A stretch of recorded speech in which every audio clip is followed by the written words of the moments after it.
Bienvenue dans cet amphithéâtre pour découvrir ou approfondir deux figures humanistes, une femme, un homme, qui comptent beaucoup dans l'histoire de notre université catholique de Lille, mais plus largement, qui sont des figures qui s'inscrivent dans ce grand courant du catholicisme social dans le Nord, et que nous allons pouvoir à la fois honorer, découvrir, approfondir. Et comme nous le faisons depuis le début de ce parcours sur les figures humanistes, il ne s'agit pas simplement de faire de l'histoire, oui, de faire de l'histoire, et comme tous les bons historiens aiment le dire, pour aujourd'hui et pour préparer demain, bien sûr. Ce n'est pas un regard en arrière, c'est le souffle qui nous pousse. Ça vaut le coup d'en prendre conscience, comment il s'est inscrit dans l'histoire et comment ces figures, ces grandes figures humanistes ne sont pas des héros qui auraient eu 20 sur 20 à toutes leurs copies, mais justement ce sont des chercheurs, des explorateurs et évidemment avec la foi chevillée au corps qui leur a permis de vivre, d'inscrire, de prendre des risques, de jouer sur des audaces. Et c'est ça qui est très beau, quoi.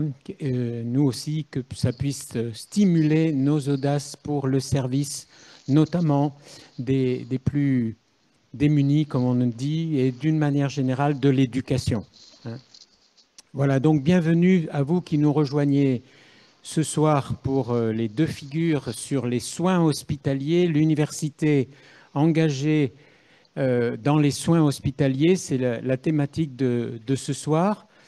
Le mois dernier, nous avions vu dans le monde plutôt industriel, avec Philibert Vraud, et évidemment fondateur, et on va le retrouver quelque part avec Camille Ferron-Vraud, mais je ne vais pas en dire plus à ce moment-là, fondateur de cette université catholique de Lille, et ses racines avec des laïcs fondateurs, nous les avons aussi soulignés.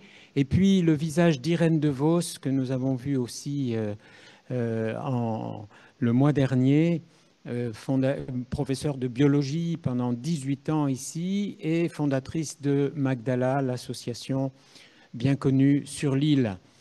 Le croisement des compétences techniques avec les compétences sociales, j'allais dire, ça c'est vraiment dans l'axe qui porte le catholicisme social et nos fondateurs et fondatrices.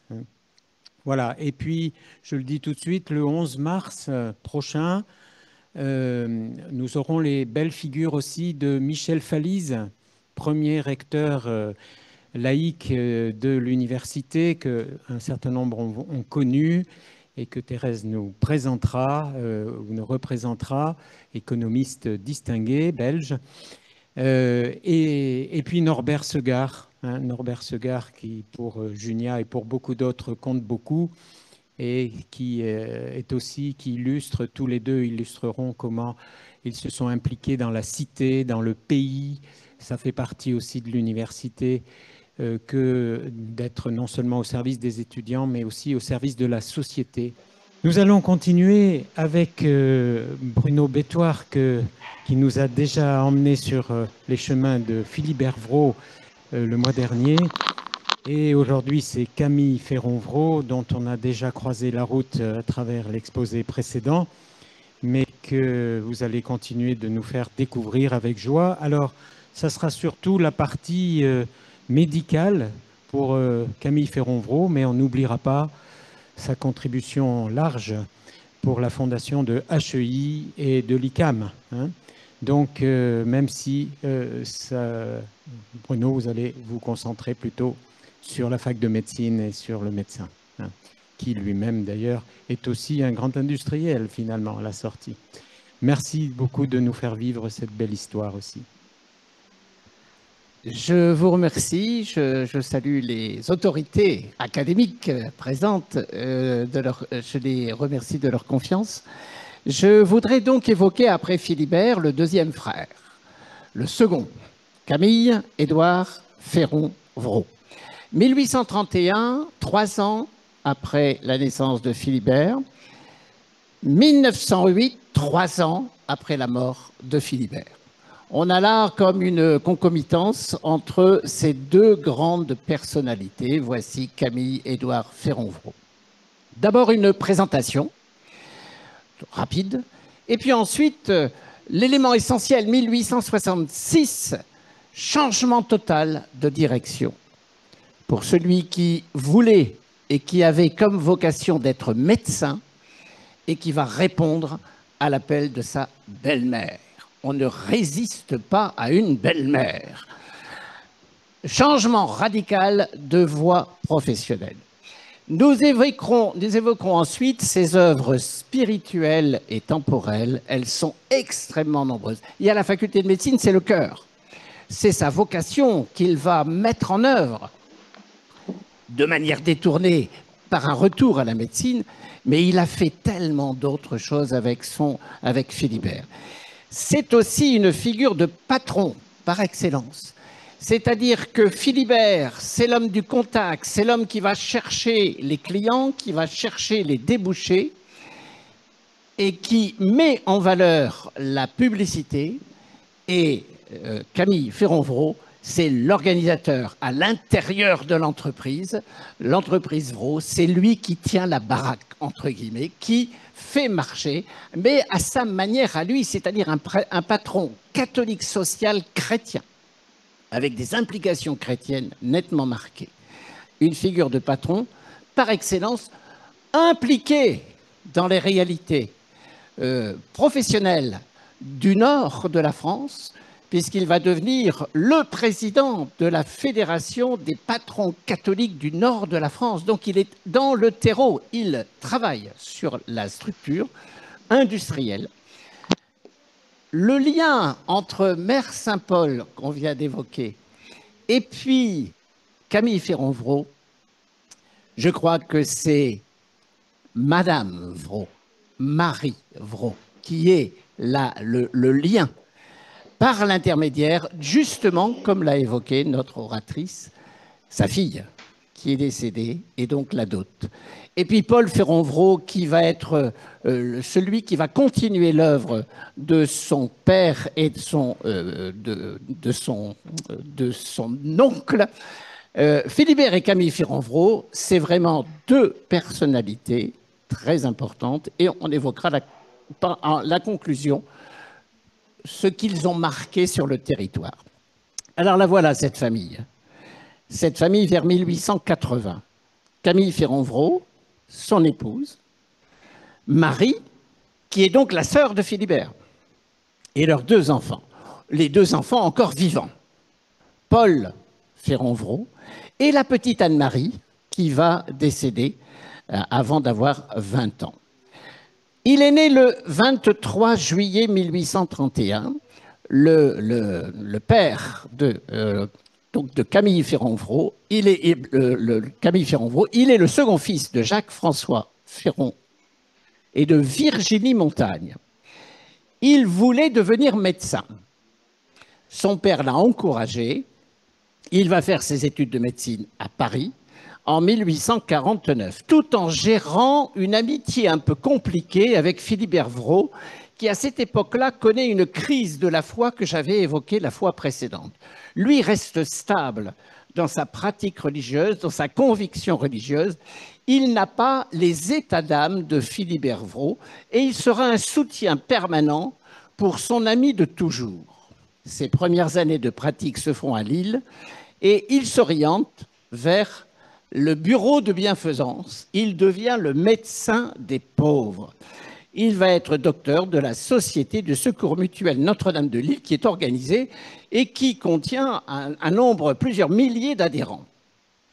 C'est un médecin reconnu, après avoir soutenu une thèse reconnue à Paris, et ses amis médecins le voit bien comme successeur du directeur de la clinique de Lille à cette époque-là. Il a une carrière qui est toute tracée, une carrière de spécialiste, mais de spécialiste orienté vers les pauvres, les petits.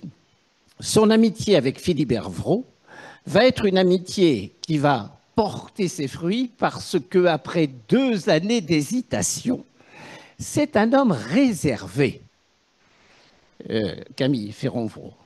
Il prend ses marques, il est prudent, il aime Marie Vraud, mais il lui faudra 2 ans pour l'avouer à Marie qui n'attendait que cela. Et ensuite, il faut avoir l'autorisation des parents et il l'épouse le 29 juillet 1861. 5 enfants naissent, 2 seulement vivront, dont Anne-Marie jusqu'à l'âge de 19 ans. La voici. Celle qui va faire le lien, celle dont la dot va servir à faire avancer la cause. Le changement radical de profession, eh bien, va nous permettre de comprendre comment, à cette époque-là, on consentait à un certain nombre de changements qui étaient des changements absolument radicaux. Il va accepter que sa carrière de médecin s'arrête pour venir en aide au mari de sa belle-mère, donc pour l'aider dans la mise en place d'une entreprise qui est en train de monter en puissance. Et Philibert, le fils, n'arrive pas à faire face à toute la demande. Donc, il va devenir associé de Philibert en janvier 1866. Il rentre donc dans l'entreprise alors qu'il est dans le monde médical et qu'il se voit médecin jusqu'à la fin de sa carrière professionnelle. C'est une épreuve, mais c'est une épreuve, il le dit, il a des textes tout à fait émouvants, c'est une épreuve qui est acceptée par amour conjugal et amical. Il est ami avec Philibert, il ne peut pas décevoir sa belle-mère, il ne peut pas décevoir son ami. La Maison Vraud va devenir donc un modèle, un véritable modèle de l'usine chrétienne. Dans ces temps où naît le syndicalisme ouvrier, jamais une seule journée de grève dans cette entreprise. C'est quand même un signe qu'il y a du lien social à l'intérieur. La Maison Vraud va devenir un modèle de l'usine chrétienne. Mais sa responsabilité en tant que chef d'entreprise, relativement récent, puisque nous sommes en 1880-90, eh bien, l'amène à devenir président du syndicat professionnel de l'industrie textile. Que s'est-il passé? En 1884, une loi sur les associations permet de créer des associations d'ouvriers, de patrons. Il crée l'Association catholique des patrons du Nord, l'ACPN. Cette association, à peine créée, est condamnée par le tribunal de Paris parce qu'elle a dérogé à la loi sur les associations en 1884. Et c'est Gustave Dron, le radical anticlérical de Tourcoing, qui est allé défendre la cause en disant « Cette entreprise, elle est en cours, cette association a pour but d'abrutir les ouvriers. » C'était l'argument qui a été. Et cet argument a été reconnu par les autorités, qui étaient un petit peu téléguidées dans cette affaire. Donc, au lieu d'être Association catholique des patrons du Nord, ils vont désormais reconstituer un syndicat professionnel de l'industrie textile, qui est une reconversion habile, mais qui n'empêchera pas Gustave Dron de s'acharner sur cette association et d'obtenir à nouveau sa condamnation. Il compare en 1892, c'est dire le climat social extrêmement lourd de l'époque. En 1892, il comparait pour infraction à la loi sur les associations au tribunal correctionnel de Lille. Ce n'est pas la peine d'aller à Paris, au tribunal correctionnel de Lille. Il est donc condamné. On doit dissoudre le syndicat et une conférence d'études sociales va le remplacer dans la maison du Haumont, à Mouveau. Camille Ferronvraud va rester, contrairement à Philibert, fidèle au syndicat mixte. Ah, la question des syndicats mixtes. Alors que Philibert, lui, accepte les syndicats séparés. De quoi s'agit-il?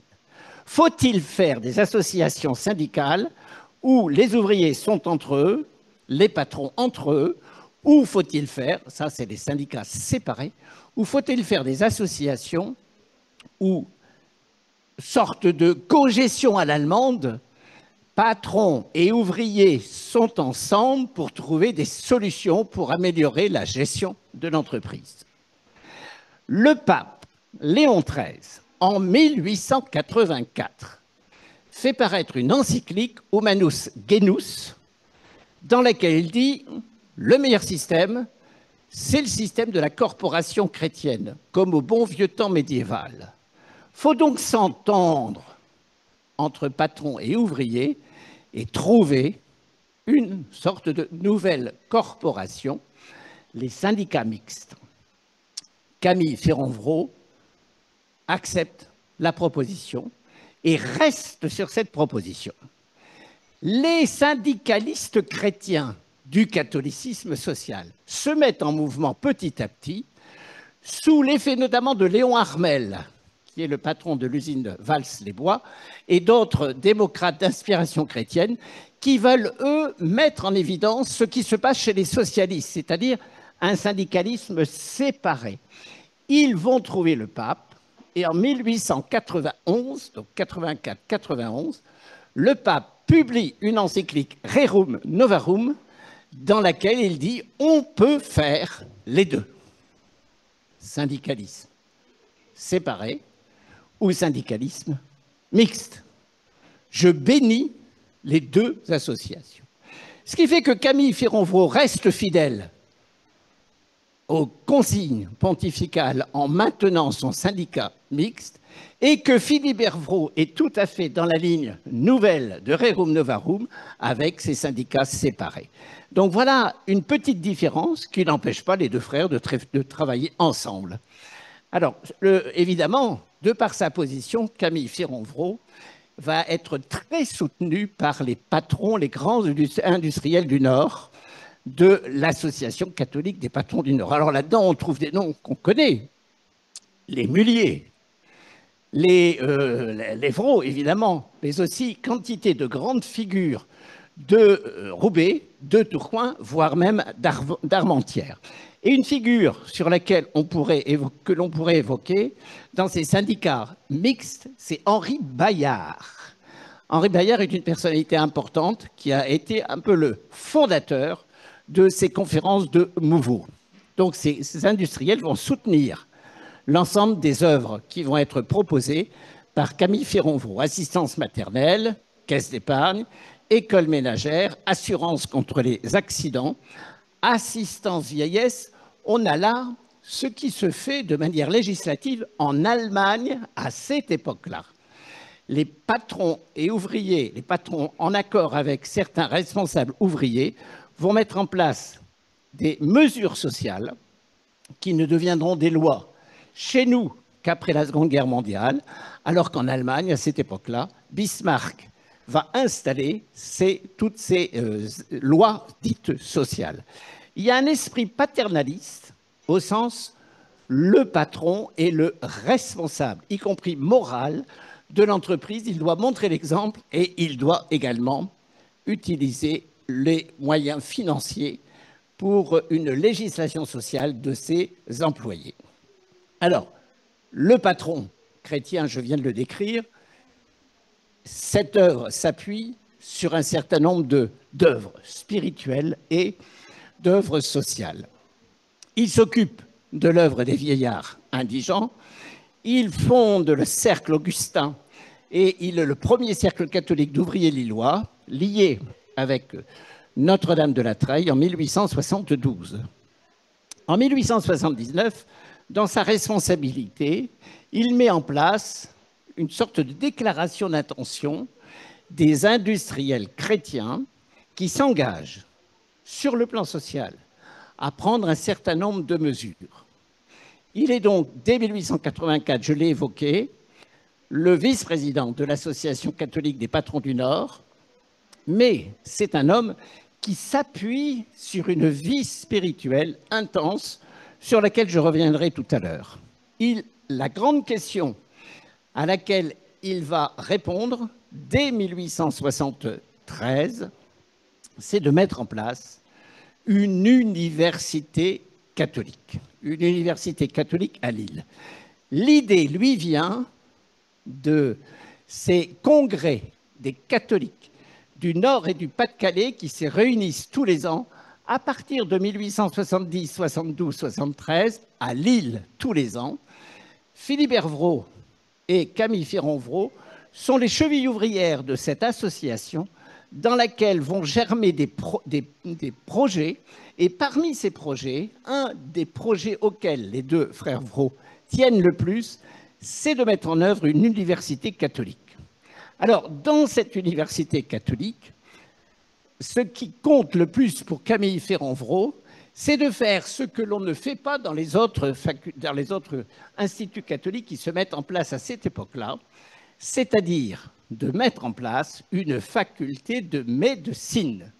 Et il va s'attacher à ce que dès 1976, cette faculté de médecine, qui n'existe pas dans les autres instituts catholiques, arrive, se mettre en place à Lille. Il va gérer le recrutement des enseignants de cette faculté, des chirurgiens, de ceux qui s'occupent de l'accouchement dans l'hôpital Sainte-Eugénie.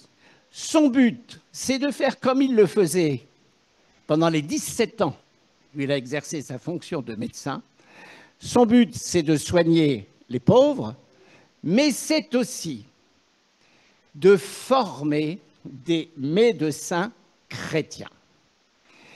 Et pour former les médecins chrétiens, il va prendre l'habitude d'imposer aux médecins et aux jeunes qui sont en études de médecine d'aller faire un séjour sur la base du volontariat, mais c'était quand même un signe tout à fait intéressant, d'aller faire un séjour à Lourdes pour fréquenter les malades de Lourdes.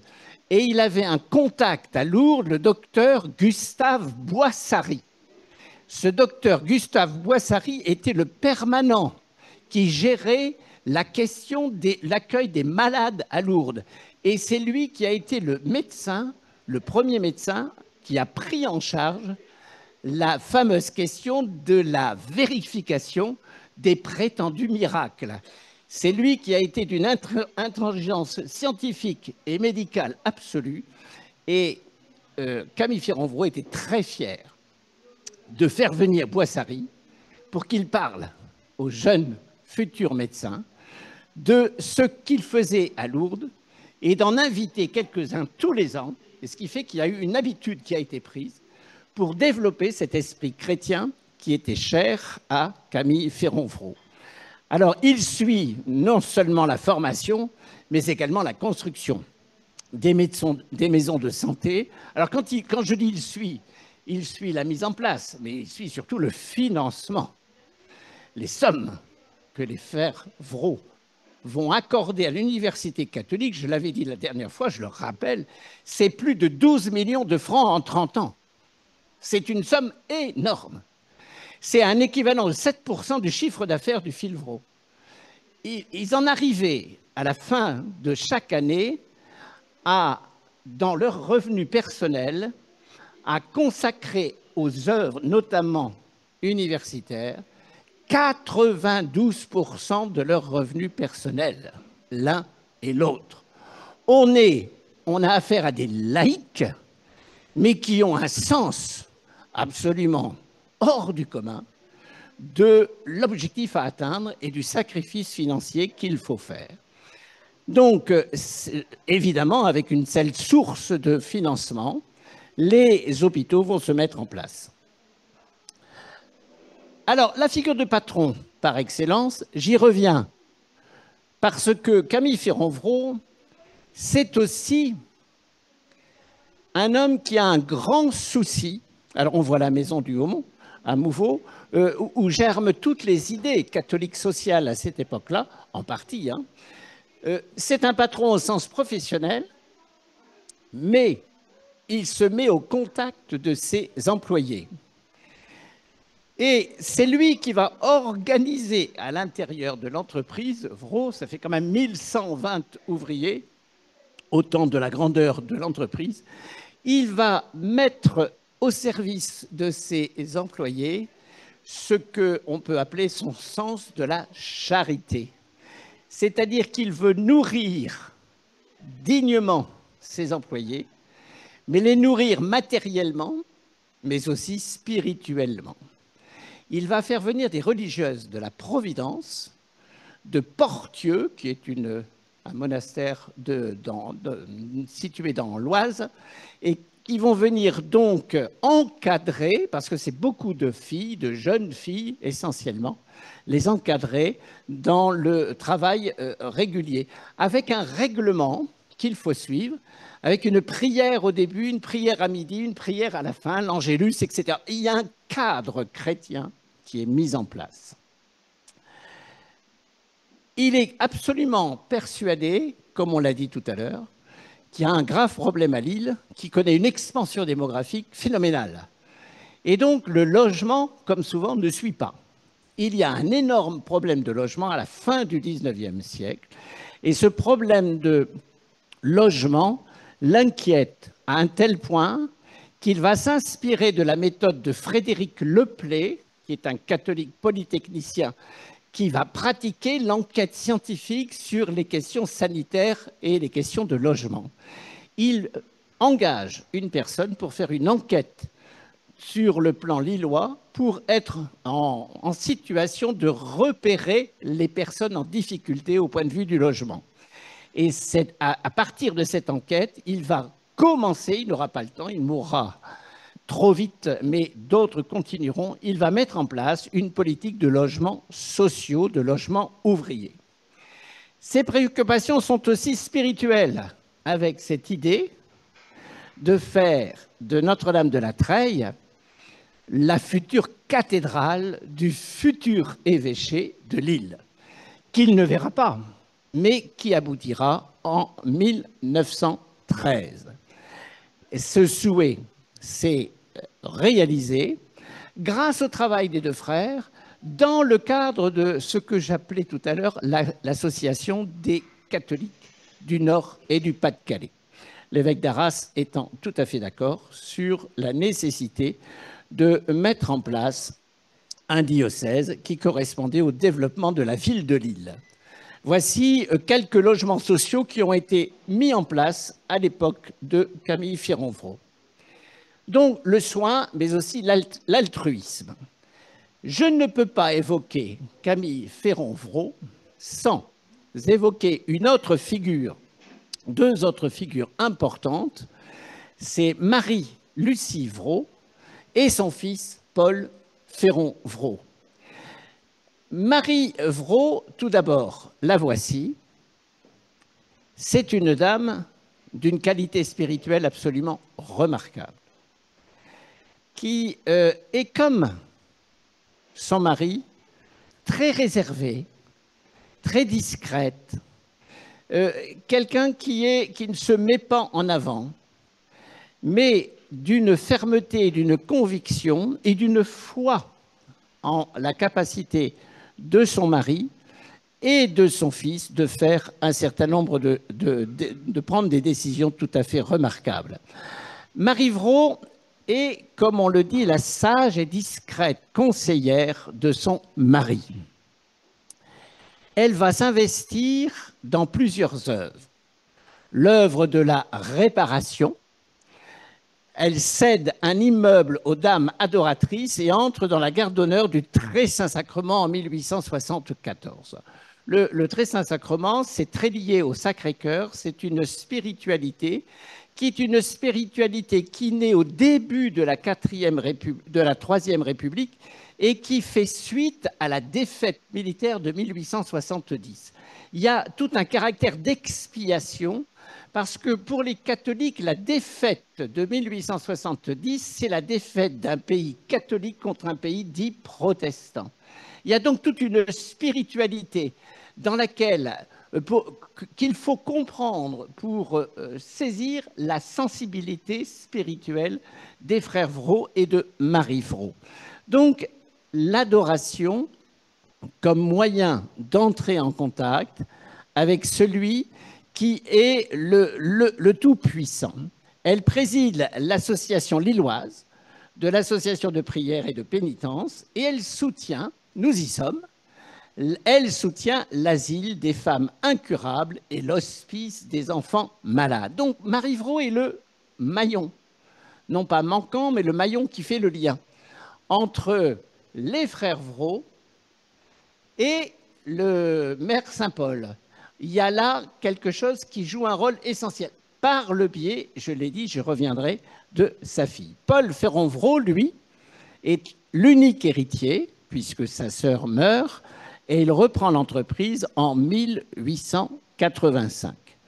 Nous sommes, à cette époque-là, dans un contexte de tension religieuse que l'on a déjà évoqué. C'est 1880, les années 80, les lois scolaires. On attaque l'Église dans sa capacité d'enseignement.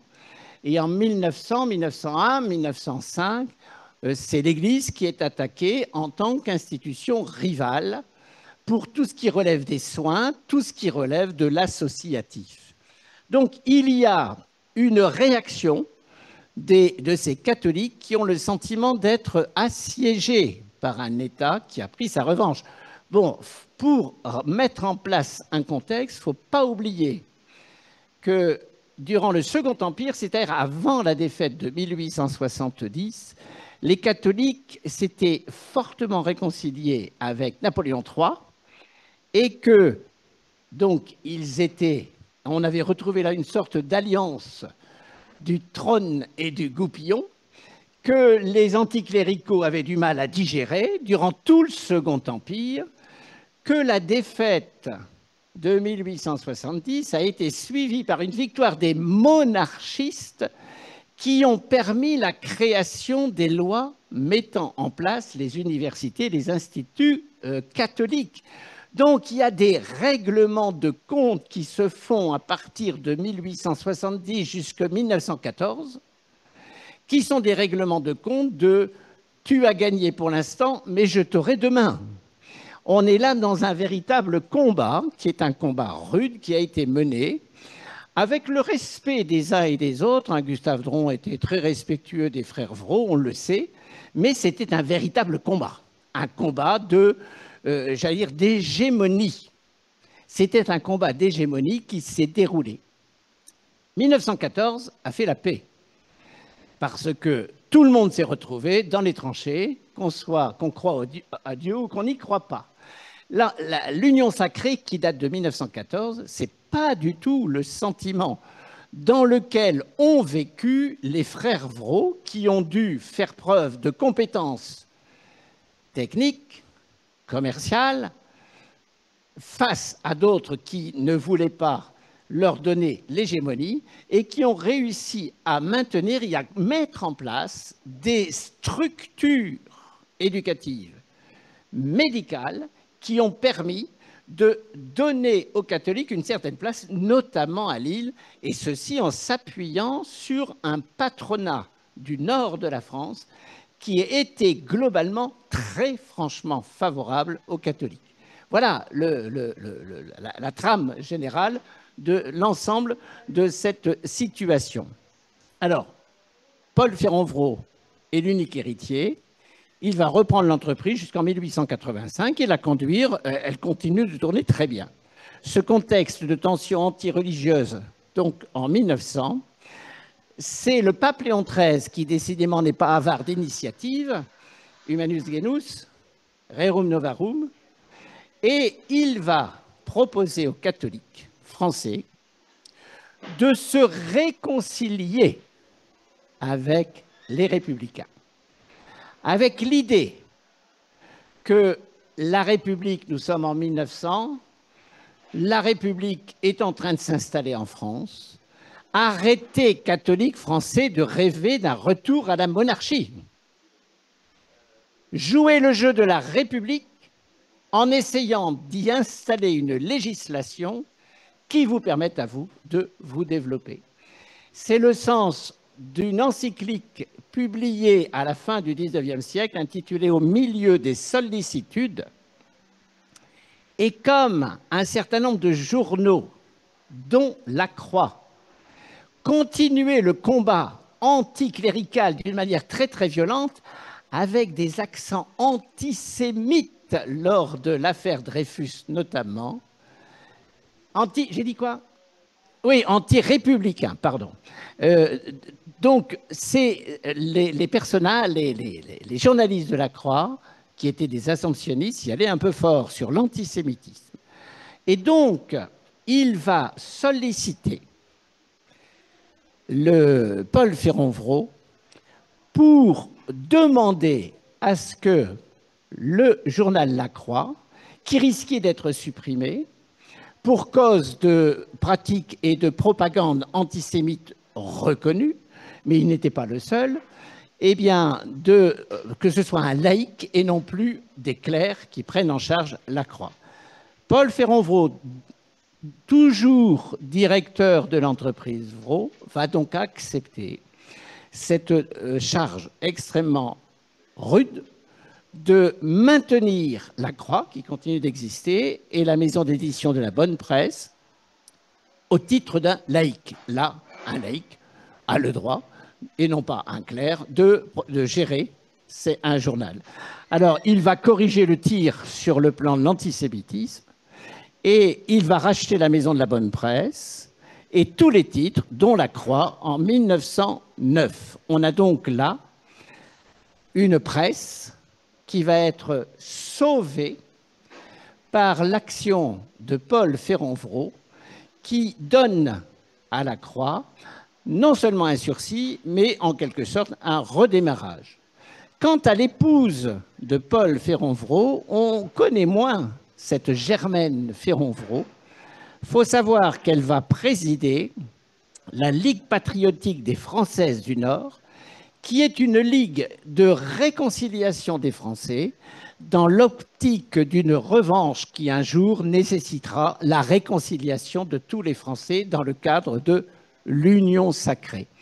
On a donc là un parcours du fils, mais aussi de la belle-fille, qui sont des parcours qui représentent un caractère pionnier, voire un caractère novateur dans l'ensemble des mesures qui ont été prises. Je vais terminer par un petit portrait croisé de Philibert et de Camille, parce qu'il ne vous a pas échappé qu'actuellement, il y a une démarche qui a été entreprise d'essayer d'élever sur les autels un jour, Philibert et Camille Féronvraud. Petit rappel historique. Ils sont à peine morts, Philibert et Camille, que dans l'île, la ville de Lille, mais aussi dans le diocèse. Et plus loin encore, on se dit ces deux personnalités ont joué un rôle tellement important qu'ils mériteraient qu'un jour, on examine la possibilité d'une béatification, voire plus. Si affinité, comme on dit.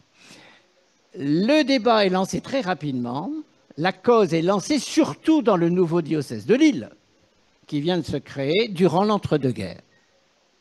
Le débat est lancé, on fait des enquêtes, des témoignages, on monte ce qu'on appelle un procès en béatification. Ce procès en béatification est porté pour les deux frères, c'est-à-dire pour Philibert et pour Camille. Et le procès diocésain est accepté dans les années 20, sans problème, et la cause monte à Rome, comme il se doit, avec quelqu'un qui est un postulateur, qui est en charge de la défense du dossier à Rome. Arrive la guerre, fin des années 30. Évidemment, le procès est mis en suspens. À la reprise, après la fin du conflit en 1945, les Lillois se disent on va reprendre ce procès de béatification et on va essayer de faire avancer la cause. Et c'est alors que dans les années 1950, des militants qui sont les défenseurs du syndicalisme séparé, les héritiers des partisans du syndicalisme séparé, vont aller trouver le cardinal Liénard, alors évêque de Lille, et dans un courrier dont on a la teneur, vont expliquer en clair et de manière très simple qu'il n'est pas possible, nous sommes dans les années 50, le marxisme est hégémonique dans l'intelligentsia française, comme dans d'autres pays, qu'il n'est pas possible que des patrons, sous-entendu des exploiteurs, des ouvriers, soient un jour élevés sur les autels. Le cardinal Liénard, que l'on surnomme l'évêque rouge, parce qu'il a défendu les syndicats séparés dans des affaires qui le liaient au consortium du textile, parce que les patrons avaient une politique qui était très rigoureuse, effectivement, dans les années 30, le cardinal Liénard est ébranlé par l'argument. Et il décide d'arrêter la démarche qui allait être reprise. Et donc, la cause va être mise sur le côté. Je ne dis pas au placard, sur le côté. C'est alors que, dans les années 70-80, une première tentative va avoir lieu avec M. Xavier Théry, qui est certains connaissent, qui est le successeur de Paul Ferron-Vraud dans la direction de l'entreprise Vraud. Il est directeur technique. Xavier Théry va se dire « Ah oui, Camille Ferron-Vraud, syndicat mix, etc., c'est un peu compliqué. Donc, on va jouer Philibert Vraud. » Et il essaie de relancer la cause, mais non pas des deux frères, mais de Philibert. La cause n'avance pas. Il a écrit, ça a été l'occasion d'écrire un magnifique livre, Le commis voyageur de Dieu, Philibert Vraud. Et c'est donc les derniers évêques, notamment Monseigneur Gérard Defoy, puis ensuite Monseigneur Ulrich, qui vont vouloir relancer la cause, non pas de Philibert, mais des deux frères, comme c'était installé au point de départ. Voilà, vous êtes entrés dans le secret de cette démarche qui actuellement a été validée au niveau diocésain et qui est à Rome. Mais là-bas à Rome, il faut une bonne expertise, mais il faut aussi et surtout un ou deux miracles. Et les miracles, vous le savez, ne viennent que par la prière, quand on est chrétien. Donc voilà ce qu'il vous reste à faire pour que la cause des frères Vraud puisse un jour être mise en situation d'être examinée favorablement là-bas à Rome. Alors, ce sont des précurseurs et des modèles de patrons catholiques. Voilà, l'intérêt de cette éventuelle cause qui aboutirait de manière favorable, elle serait pour la première fois dans l'histoire de la Sainte Église, notamment contemporaine, de mettre en exergue l'attitude de patrons qui ont mis en œuvre leur foi catholique dans les gestes de leur vie, dans leurs décisions, dans leurs activités, dans leurs choix. C'est du jamais vu. Et c'est en cela que ça pourrait être des laïcs qui sont complètement impliqués dans le monde, tout en gardant et tout en s'appuyant sur leurs convictions religieuses. Et c'est évident que la vie de Philibert Vraud et la vie de Camille Ferron-Vraud ces deux vies, sont de ce point de vue des exemples rares d'une telle intensité sur une telle durée.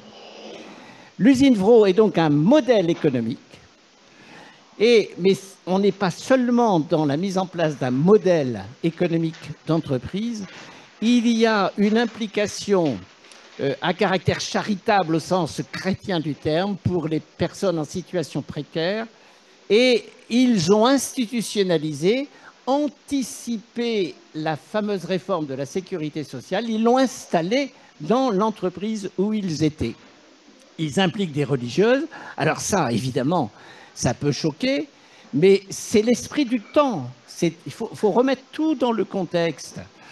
Le problème, j'y reviens une seconde, le problème, j'ai encore 5 minutes, Maxi, le problème des militants d'Action catholique qui tiennent ce discours dans une société sous hégémonie marxiste, c'est Gramsci qui dit que la société, elle est imprimée, marquée, non pas par la loi économique, par l'hégémonie culturelle. C'est la pensée du moment, la pensée dominante.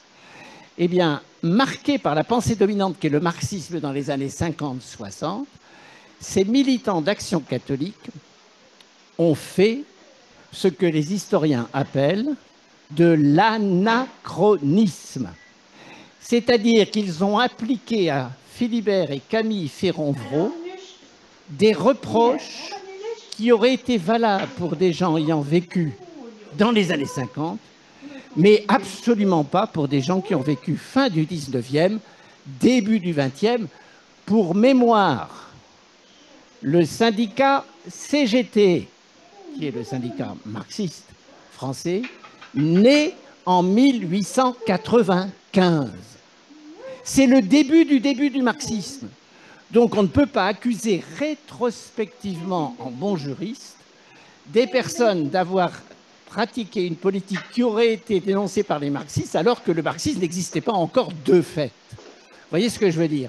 On a là une application anachronique d'un reproche qui ne tient pas. Donc, ce sont des personnes qui se sont impliquées sur le plan religieux et qui ont créé une situation de justice sociale au sein de leur entreprise. Ils ne payaient pas, les frères Vraud, Camille et Philibert, ils ne payaient pas leurs ouvriers, leurs employés, beaucoup plus, très nettement, très légèrement au-dessus que les autres entreprises, parce qu'ils ne voulaient pas mettre les autres entreprises en difficulté. C'est une sorte de sens de la solidarité vis-à-vis des autres entreprises. Mais ils y ont ajouté, c'est indiqué dans la diapositive, ils ont ajouté des compléments qui sont estimés à peu près 10% d'un salaire supplémentaire. Ils ont mis un conseil patronal en route où se retrouvent les patrons, les cadres, pas les employés, et c'est de l'époque l'aumônier. Et 2 conseils intérieurs, un pour les femmes, un pour les hommes.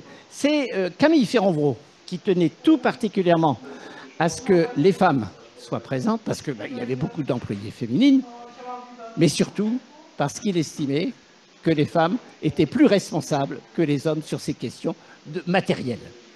Donc vous voyez qu'il avait les yeux ouverts. Les 2 frères communient chaque jour, instituent une fête jubilaire pour les anciens. C'est ce mélange, donc c'est cette entreprise christianisée dans laquelle il y a le rite chrétien. Ils organisent des célébrations avec leurs ouvriers. Alors, on ne note pas les présences, mais les ouvriers, les ouvrières surtout étaient très, très présentes. Le début de l'influence marxiste sur le monde ouvrier, ça se situe dans les années d'entre-deux-guerres, essentiellement, et dans les années 50. Et on va reprocher donc le paternalisme, qui était un mot qui avait une connotation favorable dans les années début du XXe siècle, qui devient très très défavorable au milieu et à la fin du XXe siècle. Les prêtres ouvriers dans les années 50 vont aggraver la question, puisqu'il y a des prêtres ouvriers qui vont se syndiquer, notamment à la CGT. Bref, le climat n'était plus du tout favorable pour cette démarche qui avait été totalement bien gérée dans les années 1930. Ce militantisme d'Action catholique ouvrière et la notion de lutte des classes avaient donc retardé, pour ne pas dire condamné, on espère que non, la mise en place de la cause des 2 frères. En fait, ce sont des bienfaiteurs, des fondateurs du catholicisme social. Ils l'ont fait à leur manière, les 2 frères, Philibert, Camille. Ils l'ont fait à leur manière en sacrifiant pour Camille son métier, pour Philibert, sa fortune qu'il a mis en tant que célibataire. Et Philibert, je l'ai dit, est mort très, très, très pauvrement, au point que, je l'ai dit, je le rappelle, que les impôts avaient dit, c'est pas possible. Il a un trésor caché quelque part. Oui, ce trésor, mesdames et messieurs, c'était notamment l'Université catholique de Lille.